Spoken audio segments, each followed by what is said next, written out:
Hi friends, வாங்க night எங்கள் வீட்டில் டின்னர் பார்க்கலாம். டின்னர் எல்லார் வீட்லேயும் சில பசங்க தொல்லை பண்ணுவாங்க, இதான் வேணும் அதான் வேணும்னு. அது மாதிரி தான் எங்கள் வீட்லேயும். ஒன்று பூரி சாப்பிடும், ஒன்று சப்பாத்தி சாப்பிடும். நான் ரெண்டும் தான் செய்ய போகிறேன் இன்றைக்கி.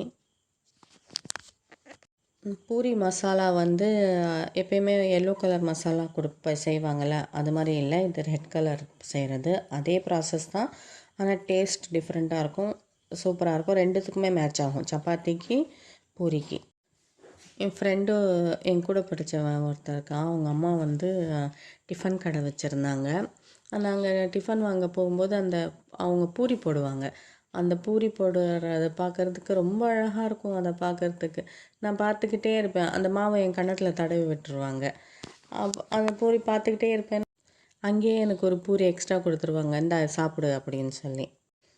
அதே மாதிரி அவன் டிஃபன் எடுத்துகிட்டு வரான் ஸ்கூலுக்குன்னா கூட 2 பூரி எக்ஸ்ட்ரா கொடுத்து அனுப்புவாங்க எனக்கு. அப்போவே பார்த்துக்குங்க, நான் 5வது படிக்கும்போது 30 வருஷம் முன்னால், 35 வருஷம் முன்னால்.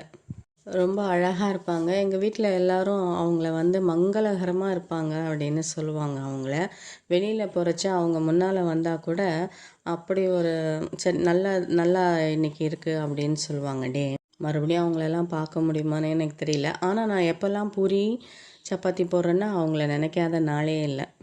முதல்லலாம் எங்கள் அம்மா சப்பாத்தி போடுவாங்க. அது சப்பாத்தின்னு சொல்ல மாட்டாங்க, ரொட்டின்னு சொல்லுவாங்க. அந்த ரொட்டியோட அளவு பார்த்திங்கன்னா 2 பிஸ்கெட் சேர்த்தா மாதிரி இருக்கும். நிறைய எண்ணெய் போட்டு நல்லா சுட்டு பிஸ்கெட் மாதிரி தான் இருக்கும். அது புட்டுக்கும் அப்படியே. அது ஒரு 1/4 பாகம் சாப்பிட்டாலே எங்களுக்கெல்லாம் சின்ன பிள்ளைங்க இல்லையா, வயிறு ரொம்பிடும். தான் எப்பயும் செய்வாங்க. இப்போ தான் நம்ம பேப்பர் மாதிரி சப்பாத்தி போடுறோம். அப்போல்லாம் பார்த்திங்கன்னா தாத்தா பாட்டிக்கு எங்கள் அம்மா அடுக்கடுக்காக செய்வாங்க சப்பாத்தி.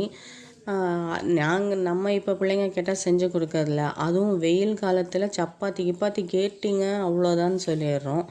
குளிர் சீசனில் மட்டும் எனக்கு எங்கேருந்து தான் வந்து சந்தோஷம் வரும்னு தெரியல.